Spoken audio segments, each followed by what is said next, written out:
I guess we should start. Hi, everybody. How's it going? Check. Hey, what the heck happened? Oh, it's dust. Okay, cool, we're good. All right. It's one of the final panels of the evening. I just wanted to thank you guys for coming to Kaiju Brooklyn. My name is Jacob. I'm the editor-in-chief of KaijuUnited.com, and I have assembled some of the best minds that know a lot about Ultraman. Those are strong words, Jacob. Very strong words. But this one's going to be a little more casual. We'll talk a little bit about Ultraman, why we love it, and why it's cool and rad. And then later on, we may open the floor to a little bit of general questions. If your mind is pondering Ultraman, let's educate the masses. I think we should go from Henry down and just... Is it because my last name's Ball, so I'll go first? No. Fine, I'll go first. Hi, my name is Henry Winston. I am the former creator and podcast host of the show It Came From a Monster Movie. I've currently retired that show to pursue my career as a full-time writer to publish an original giant monster series called Apex: A Giant Monster Story, which should be coming out later this year. And I'm here because I know a lot about Ultraman, and I used to be a teacher, and I used to teach my students about Ultraman. So. Excellent.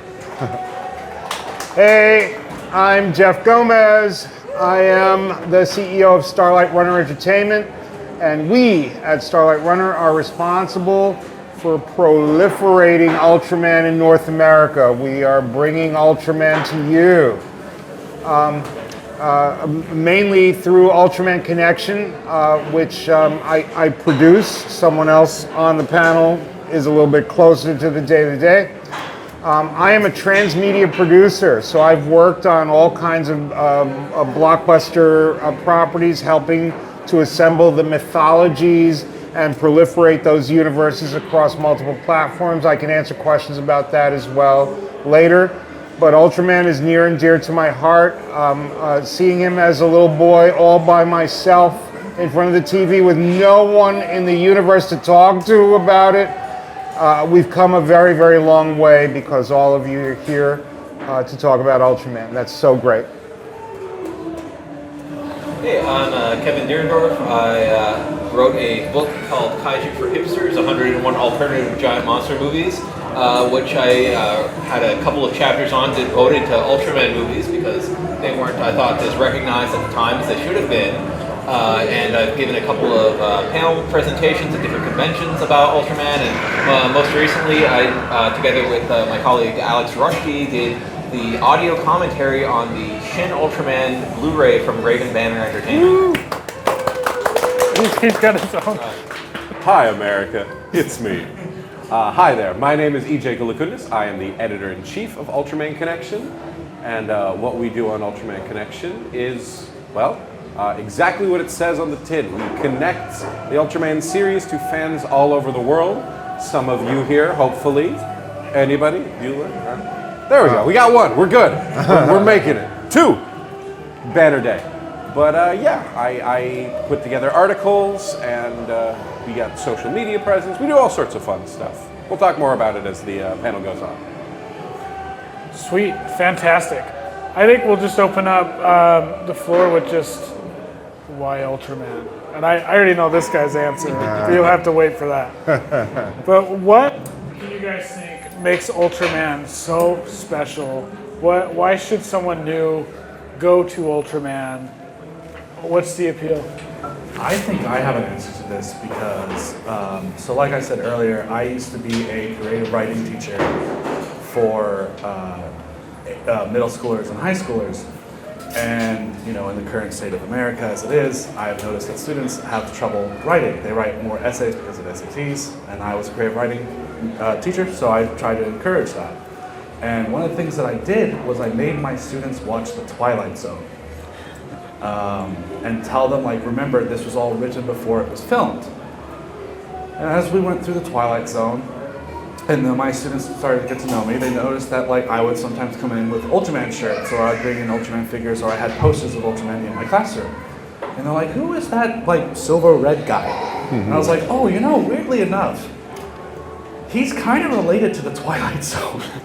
And they were like, what do you mean? I'm like, well, you know, in 1966, Eiji Tsuburaya, who made Godzilla, the special effects for Godzilla, made Ultra Q, a show that's very much Outer Limits Twilight Zone. And eventually he came up with the idea to create a hero to fight the weird stuff of the Twilight Zone. And that really got my students going. And when I showed it to my ninth graders, I had one kid who never really liked what I liked.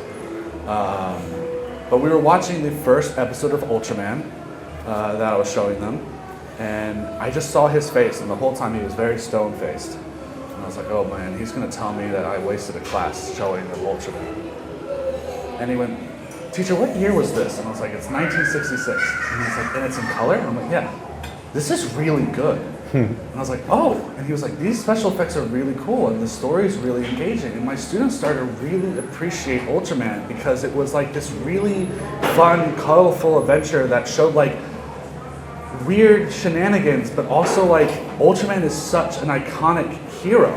And we see Ultraman in so much modern days. Like if you're a fan of Ben 10, there's even an alien called Waybig, which is based off Ultraman. And that DNA has affected media forever. I mean, even Evangelion has Ultraman references to it. It's all Ultraman references. So like for me, I think what is really fascinating is once you give Ultraman a chance, you're kind of stuck with it in the most beautiful and wonderful way about it. And I just love it. Like I constantly show people the first episode of 1966 of Ultraman, and then they're like, is it still going on? I'm like, oh yeah, let's watch an episode of Ultraman Z or Ultraman Blazar. And they're just shocked how much has changed but hasn't changed as well. And I think that's really amazing for media in this day and age.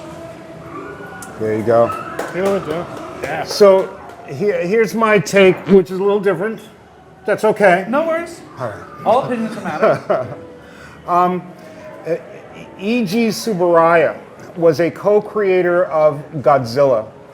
And one of the things that I learned about why he created Godzilla was that Japan had just been through a terrible, terrible situation. It's the only nation in the world to have experienced what it's like to be struck by an atomic bomb.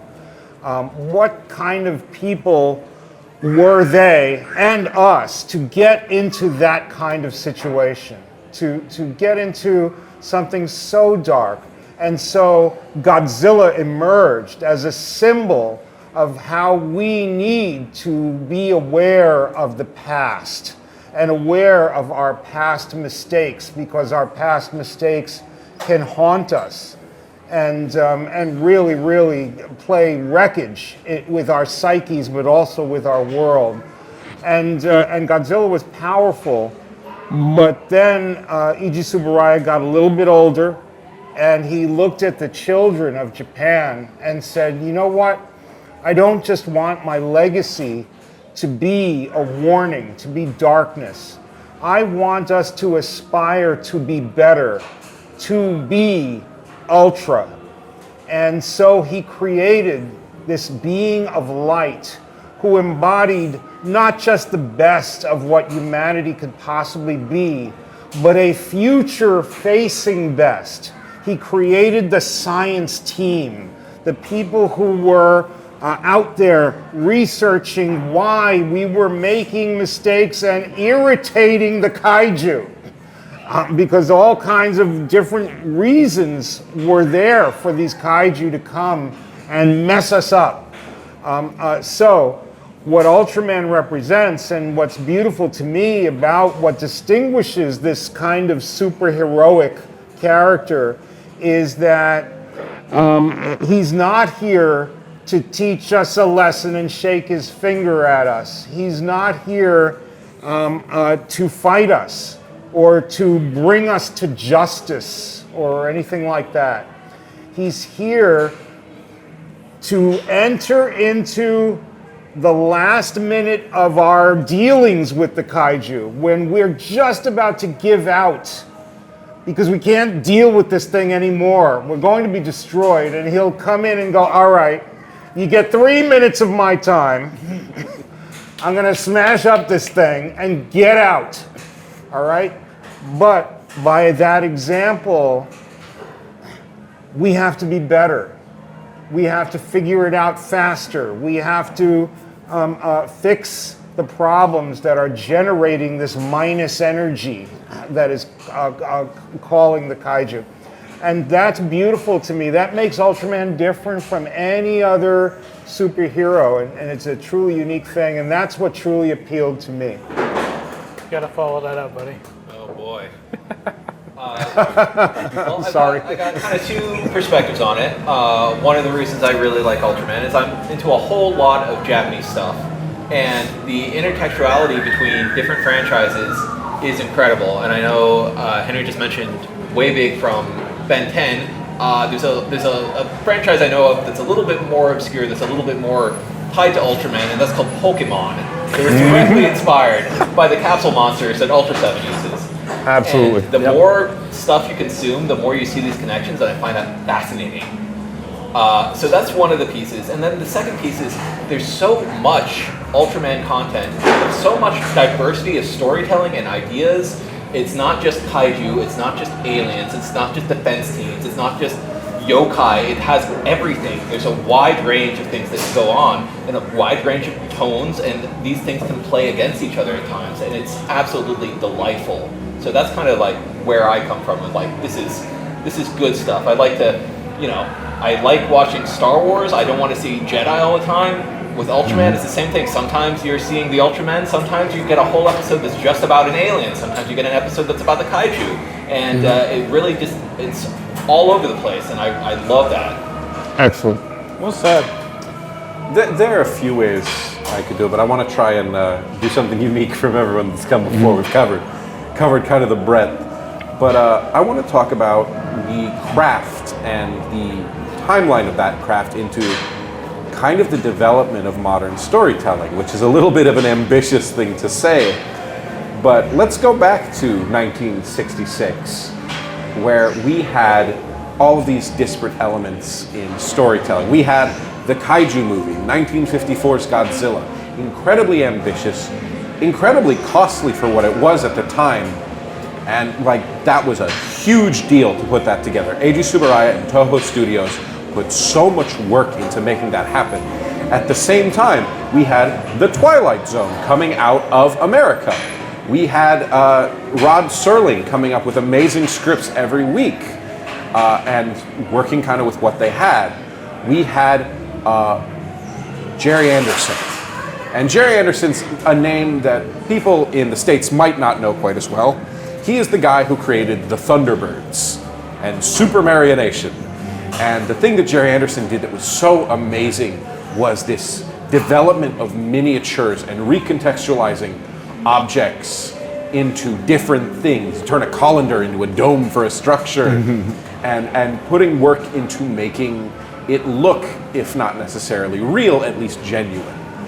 And they all kind of cross in 1966 with Ultra Q that would become Ultraman. Eiji Tsuburaya said, I want to make a monster movie every week. In 7 days, I will create from script to TV broadcast an entire monster movie. And we got that again and again and again, and it was amazing.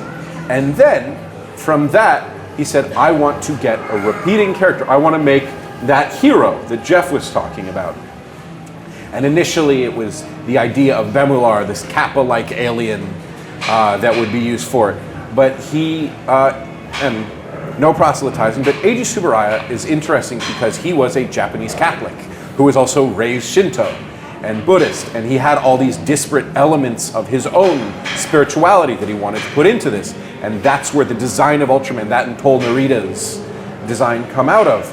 And you just see all these different pinpricks of development coming into this column, and so much media, not just in Japan but abroad, has come out of these storytelling techniques, the filmmaking techniques, the effects techniques. He's called the god of tokusatsu in Japan, and it's kind of realistic. You look at what Ultraman was doing at the time compared to Doctor Who, and just you can see the difference in what happened. And so much Doctor Who, especially in the 80s, took from the tokusatsu techniques of Eiji Tsuburaya and of Japan in general. And the entire tokusatsu genre came out of that. The mecha anime genre. A lot of people remember like Mazinger Z and Getter Robo and all these famous machines, and those were derived in many cases from King Joe from Ultra 7. Like, it's the root of a tree that fills the entire sky of media, to get a little poetic with it. But, and I'm sorry I'm talking a little bit longer, but at the end of the day, for the modern era, something that should always be remembered is these shows, they're for everyone, but they're also for children.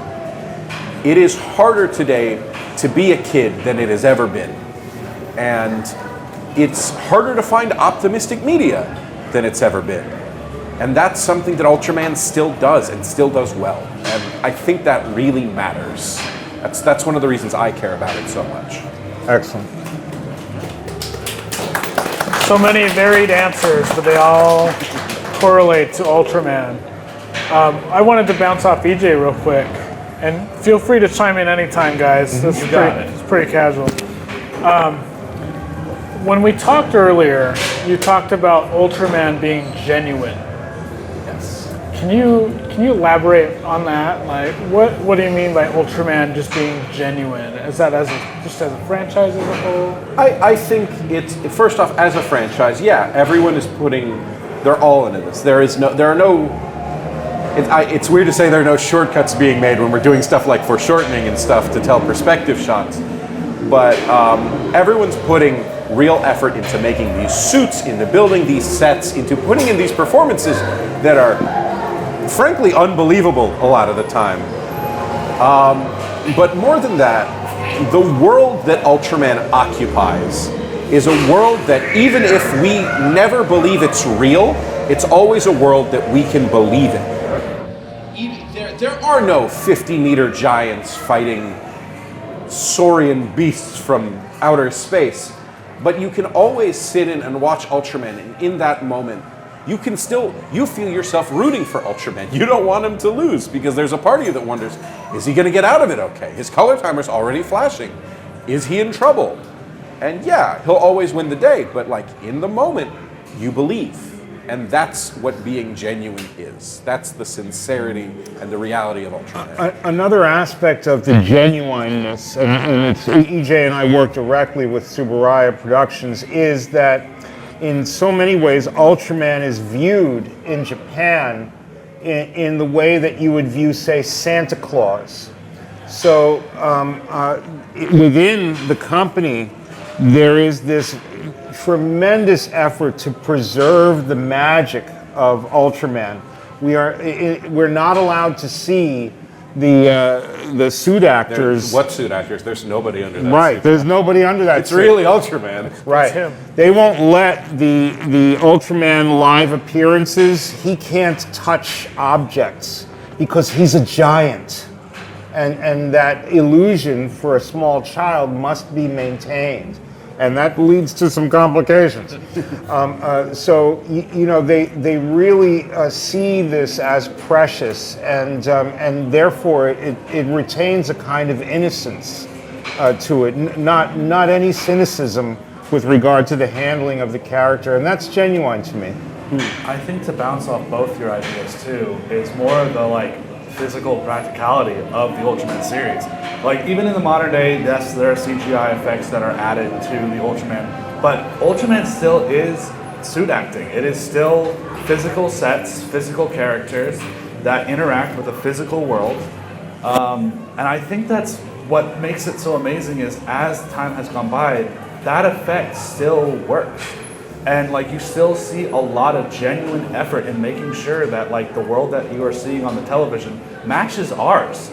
And it's not done through the magic of a computer. The computer enhances, but does not, at the core, Ultraman will always be physical. And I think that reality makes it even more believable, even when it's an unbelievable show about a giant fighting aliens and monsters for the sake of humanity. Because when you see Ultraman, you can see the texture, you can see the suits, you can see how dynamic the characters are as humans and as monsters and aliens. And I think that's something that really shines the genuine aspect of what Ultraman is, because it's not just the emotional side, the genuine emotions, it's also just the genuine work and talent that goes into the series as well. And I think that's what draws people in, because you don't see that often in this day and age. It's like hand-drawn animation. People love hand-drawn animation because you know there was effort put into it. And with Ultraman, you know each episode they are putting so much effort, so much work to bring to life these characters in such a believable way. And I think that's just amazing. One of the tiny little rituals, maybe I'm telling a little secret, because we get to see backstage, and one of the tiny little rituals the suit actors have is before they suit up, they hug each other because they're about to beat the crap out of each other. So it's their little symbolic way of saying, bro, I love you, dude. But get ready.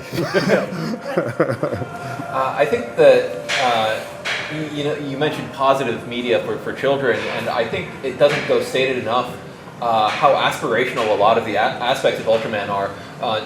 The Ultras themselves are these kind of great benevolent figures, but even Ultraman is always with the defense team, and these are always the people that are the best they are at what they could do. They always work really well together, and they have these teams that sometimes they'll be working alongside an alien that used to be one of their enemies or something like that. And I think that really teaches good lessons to kids as well. It does. And it manages to not be boring like season 1 of Star Trek: The Next Generation.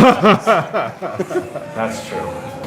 And just to add about that, Ultraman Geek shows that incredibly, because you just see kindness in characters that were considered not nice. Yeah, mortal enemies. Can I say something, Henry? Sure. I think Geed is my favorite show right now. Wow. I've loved it. If you haven't watched Ultraman Geek, I would really recommend it. I loved it. It's very but good. I really like Ultraman Zero because he was my access point. So anything with Zero in it, I just love. I love He is awesome. the decade-long He's arc the that hot kinda- Ultra. That's why I like him so much. Happy 15th anniversary. Yes, happy it's- 15th. It's funny, when we were watching Mega Monster Battles last night, which I assume everyone here was for, because it was great. It was kind of funny for me because I was watching Zero, and I'm like, oh, he's such a baby. He's just a little kid in that movie. Because in Geek, he partners up with what is it, an office worker. Yeah. Like an office worker, and he's like, oh, family's kind of nice. And I'm like, this is a really cool character development with Zero, because he's introduced as I am Seven's son and I can defeat evil, and then it's like, All but by the myself. slice of life is really nice too, Go home and be a family man. right? Yeah, that's why I like it, Henry. I just have been following Zero's arc for the past 10 years or so of me just watching the show solely, and I just really appreciated that about Zero specifically. It's just been really fun seeing him grow up. And then he got the mantle. I can't remember which show. You guys need that- to remind me. That's when he's finally the master. He gets Yeah. it as that. Yeah. He gets his cape. His is blue. Everyone else has to wear Yeah, red. his He is gets blue. the blue one. That's rad. Because he's special. Special. There's deep lore behind that. What's the lore behind it? I actually don't know. Oh, he picked it out himself.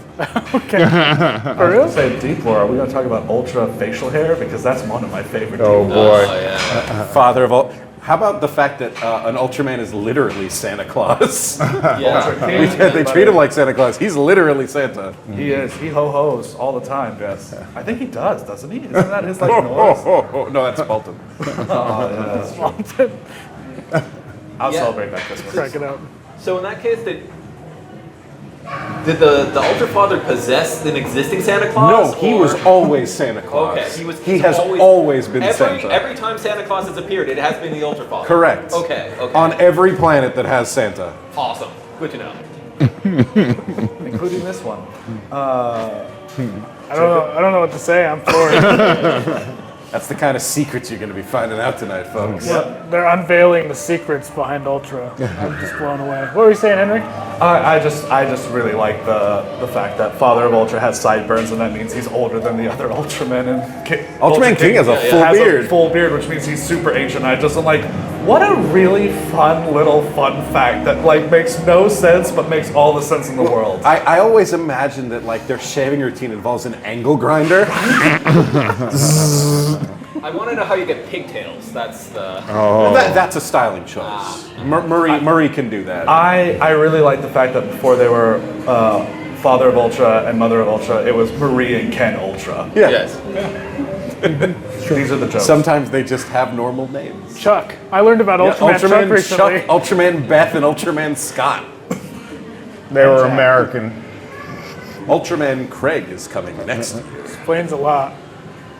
How come, I just have another burning question. I might pop some questions off to you guys before I open it to these guys.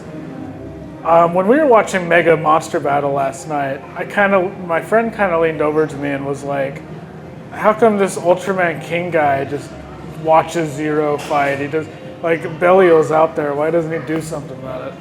I've noticed that King just kind of observes.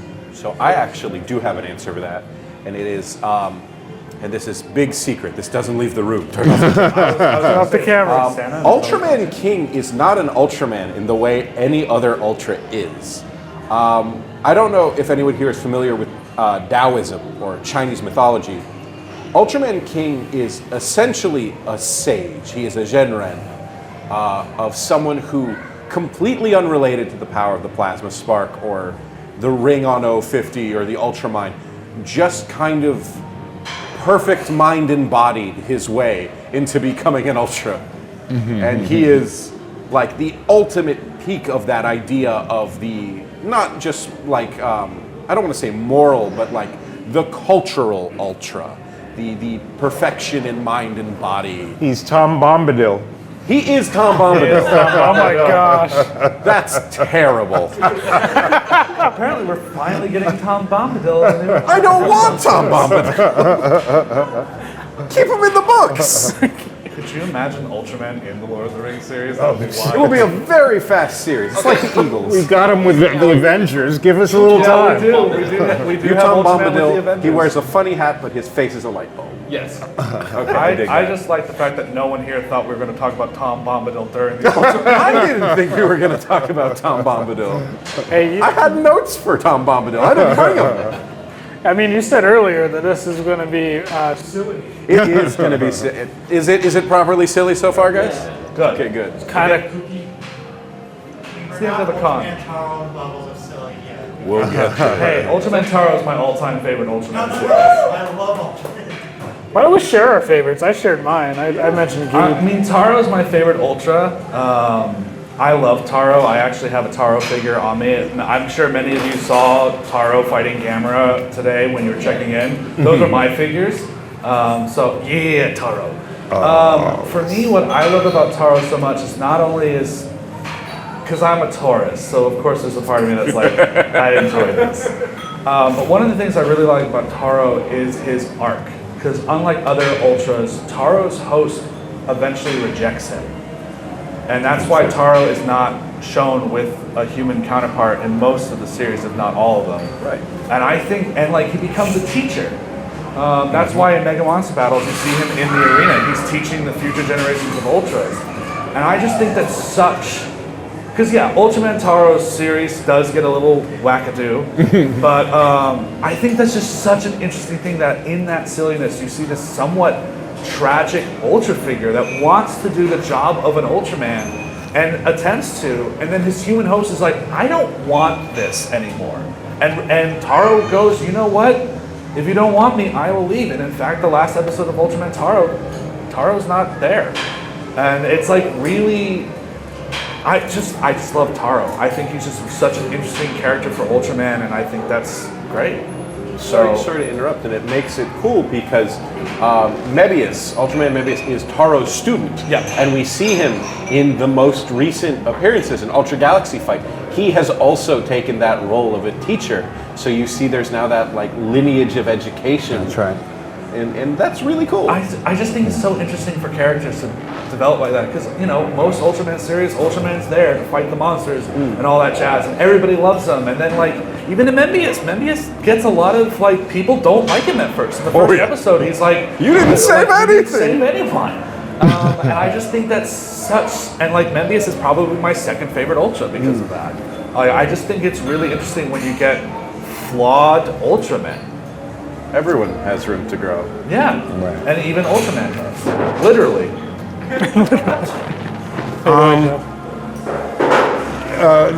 A lot of people know the common story, which is that I was exposed, my first Ultra was Ultra 7, and so I was exposed to that, so of course that would be my favorite Ultra.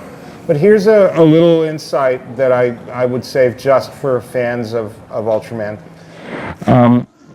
When I was a kid, especially when I was a kid, I had virulent obsessive compulsive disorder. And my OCD had to do with a fear of things getting in. I was really worried about house invasion. Something was going to get through the windows. I even checked drawers in the kitchen and cabinets and things like that because things can get in. And you know what Ultra 7 is really about was this concern that something corrupt, something dark was coming into the world, and it was sneaky and insidious and so forth. And Ultra 7 stood so tall and so ready to work with these humans to figure it out and get them and have these battles and defeat this thing that was coming in. And that somehow, it made me feel, at least for a short time, at peace. This feeling that you can be strong enough to resist this corruption that was entering into our world.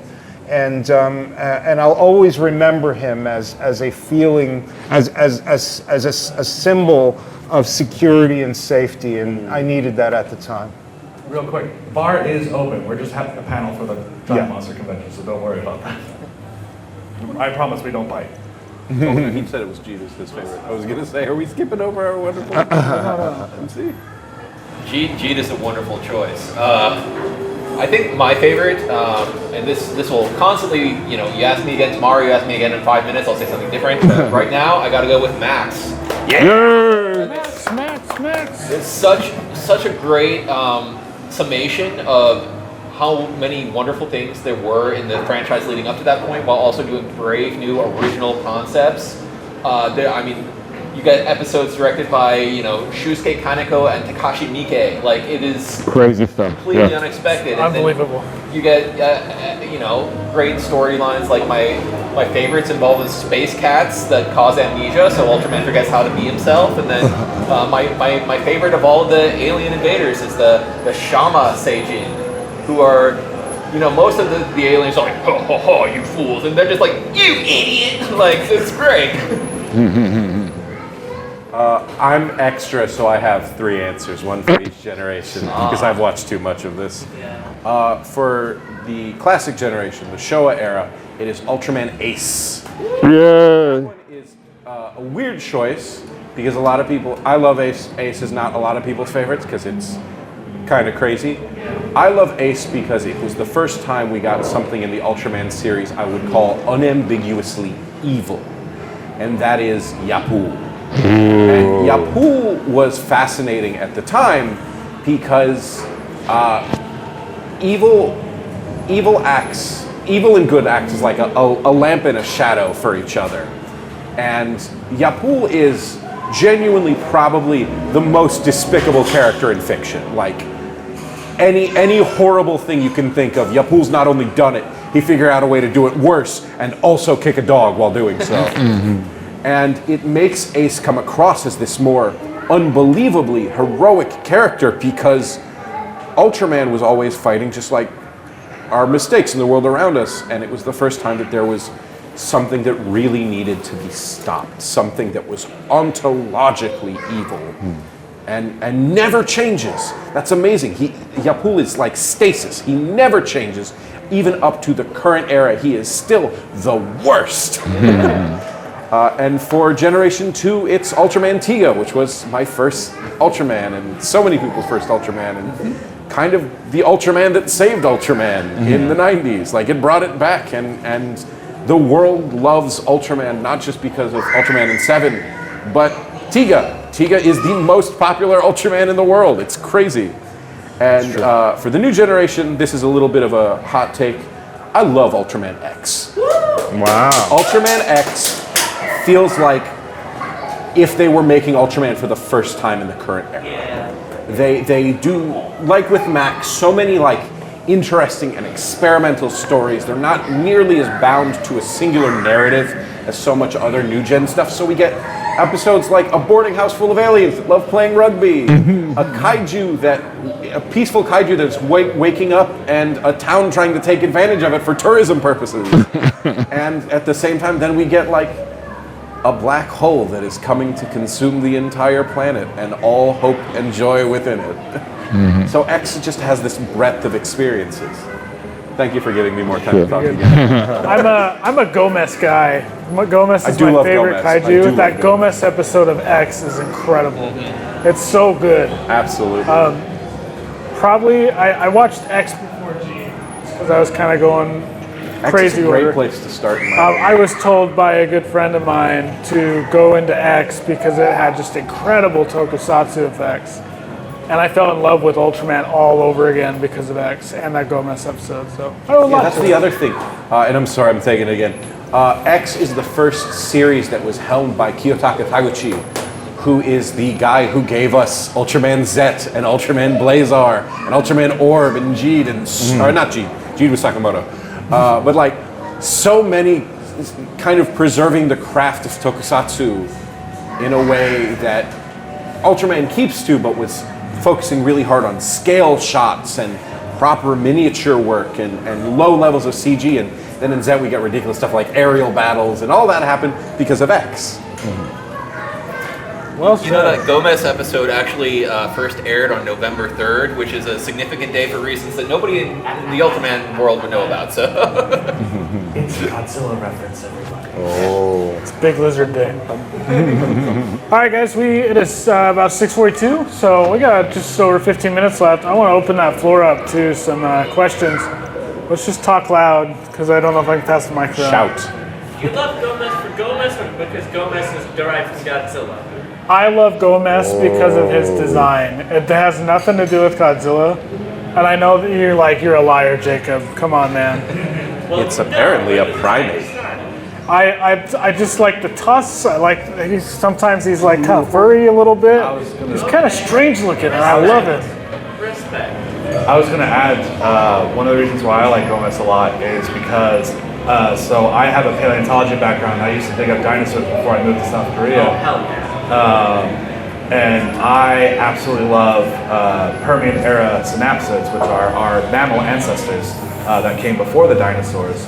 And Gomez always makes me think of a synapsid, like a primitive synapsid. And I absolutely, he's the prehistoric monster. And I love the idea that he's personally, I enjoyed the idea that he might be older than the dinosaurs, so. Anybody else? Who we got? You. Alright, this might be a random question, but what are your thoughts on the fact that there's an Ultraman? There have been Ultra Babies for a long time. Every Ultraman was once an Ultra Baby. That's just how the biology What's works. your overall thoughts about it and also the implications on it? I don't know. I adore it. I absolutely adore the idea that last night we got to see Ultra Babies. Like, the Ultras are derived from humanoids, presumably mammals. Like, they're still closer to us than maybe we realize, which is kind of cool. They teach their own kids too. except the one that's a cat. We don't talk about that one. Babies are cute. There you go. Anybody else? Can you speak up a little bit? Sorry. I was curious, have you, since it's like from, since you guys are connected with Super Ryan, would it be possible to like have like an Ultraman stage show like this? Ultraman stage show. That has been, and Jeff can confirm, we have been trying for that, honestly, for half a decade. We got, I think, our first real one at New York Comic Con. That was a stage show. We got to watch Ultraman, Blazar, and Earth Garon beat the tar out of a bunch of kaiju, a number of which actually had never been in Japan before. It was amazing. So next time you hear that Ultraman's going to be at a convention, maybe sneak in there. Yes, I was one of those kids at the Honolulu International Coliseum in 1975 when Kamen Rider V3 and Kikaider 01 came and battled kaiju monsters on stage, and I was completely blown away. And the entire rest of my life from 1975 has been devoted to getting monsters back on the stage in the United States. So we're working on it. You're gonna see it. One way or the other, we're working on it. Anybody else? Let's do him and then him. What are your guys' favorite, funniest moment from the Ultra series? Wow. Spaghetti. Spaghetti from Ultraman Max. There's just the fight with Red King. There's just a sign in the foreground on a building that's just a misspelling of the word spaghetti. And it's haunted me. It's haunted me for over a decade. Again, I got to go back to Max because the episode with the space cats and he forgets how to be Ultraman and you see him like trying to shoot a beam and then like his eye slugger falls out of his head when he looks down. It's just it has me in stitches every time. It's kind of a basic pick because I think we covered it already, but I love that rugby episode of Ultraman X. Oh, it's so good. Cracks me up every time. It's so also rewatchable. Such a sweet episode. Yeah. It's got some good like morale and stuff. It's so wholesome. 2 words: dinosaur tank. That thing is deadly serious. That broke Seven's leg. He's funny as hell, though. Come on. Wow. That's such a great question because now I'm thinking like, oh, what do I consider? I think one of my favorite. I think going with your answer, I think one of my favorite Ultra Kaiju that always bring me a smile, joy, is from Taro, which is Live King. Yeah. If you don't know Live King, do a Google Ultra Kaiju Live King. You won't regret it. It's a platypus. With bubble face. What? I'm not joking. It's like a duck. It's great. Terrible duck. But I think one of my favorites is actually from Max. Weirdly enough, which I will admit, I have not seen all of Max, but I have seen this clip where Red King is flying in the air and like just misses and just misses Max, and you just see Max go like, "Oh man, that was not in the script."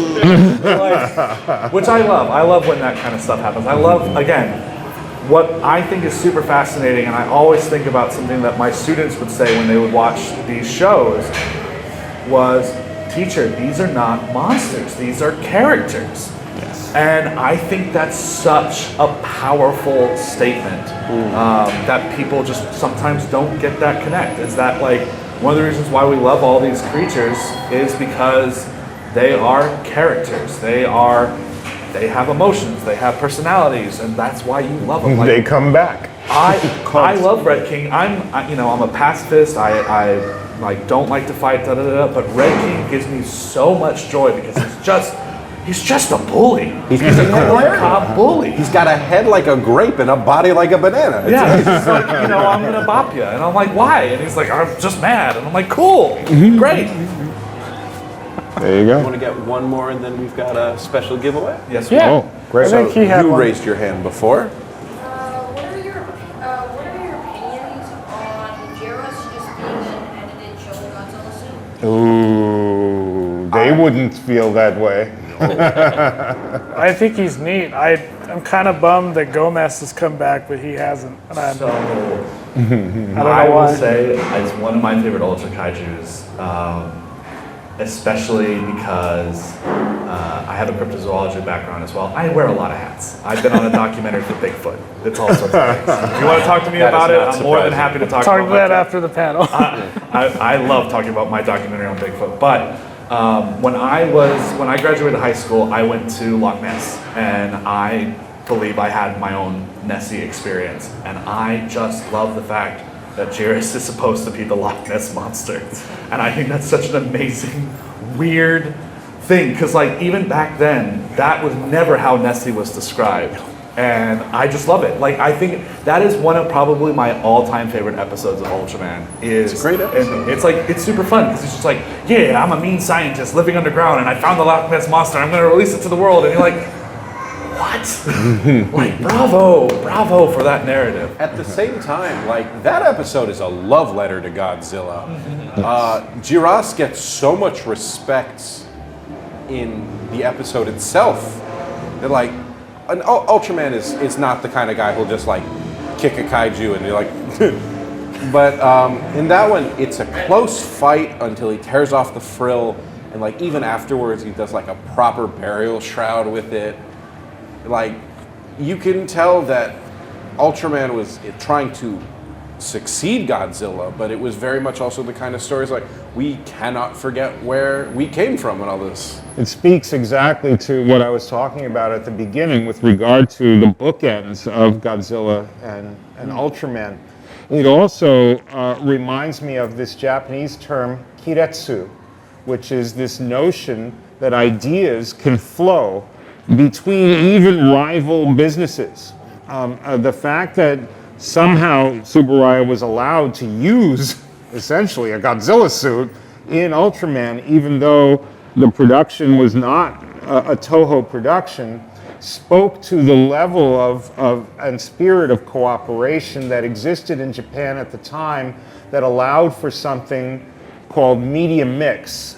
And allowed for the sharing of ideas and the rapid dissemination of story across multiple media platforms. That formed the basis for everything that I've done in my career, transmedia storytelling.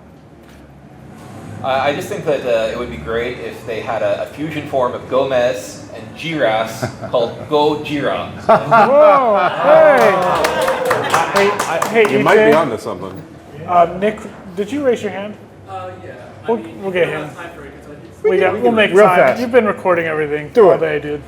So this is coming from somebody who's just recently getting into Ultraman. Welcome. Where would you, for someone who's never seen a single piece of Ultraman media, where would you say a good starting point is?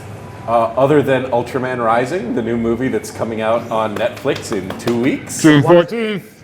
Yeah. That is genuinely one of the best places to start if you've never seen Ultraman before. It is a very sweet, very almost intimate movie that just does all the cool Ultraman stuff while keeping this very close, tightly written message about parenthood and what we pass on to our children.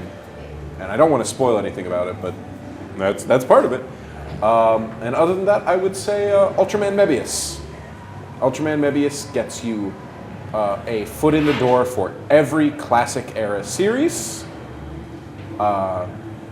Original Ultra Q even to 80. If you go back to any of those after seeing Ultraman Mebius, you'll go, oh, I recognize this. And now I have something to adhere to. It's great. Those Showa era, the early shows are a little bit slow.